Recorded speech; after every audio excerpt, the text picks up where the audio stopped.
ভালোবাসা মানেই সবসময় সহজ নয়। কখনো ভালোবাসা মানে হয় কষ্ট, দুঃখ আর অপেক্ষা।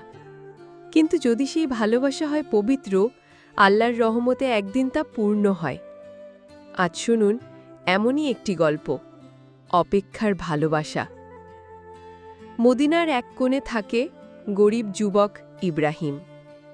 শৈশবে বাবাকে হারিয়েছে, মায়ের কষ্ট দেখে বড় হয়েছে। তার জীবন ভরা দুঃখ আর কষ্টে, কিন্তু অন্তর ভরা ঈমান আর আল্লাহর প্রতি ভরসা। কাজ করতে গিয়ে ইব্রাহিম এক ধার্মিক মেয়ে মারিয়ানকে দেখে। বিনয়ী, পর্দানসীন, আল্লাভীরু সেই মেয়েকে দেখে তার হৃদয় কেঁপে ওঠে। কোনো হারাম সম্পর্কে না গিয়ে ইব্রাহিম কেবল আল্লাহর কাছে দোয়া করে, হে আল্লাহ, যদি সে আমার জন্য কল্যাণ হয় তবে তাকে হালাল পথে আমার জীবন সঙ্গী করো। একদিন খবর আসে মারিয়ামের বিয়ে এক ধনী ব্যবসায়ীর সঙ্গে ঠিক হয়েছে।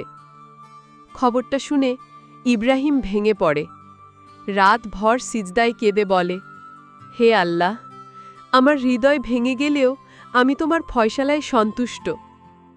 বিয়ের কয়েকদিন আগে সেই ধনী ব্যবসায়ী বড় ক্ষতির মধ্যে পড়ে, বিয়ে ভেঙে যায়। তখন মারিয়ামের পরিবার ভাবে, ধন সম্পদ ক্ষণস্থায়ী, কিন্তু ঈমান ও চরিত্রই আসল সম্পদ।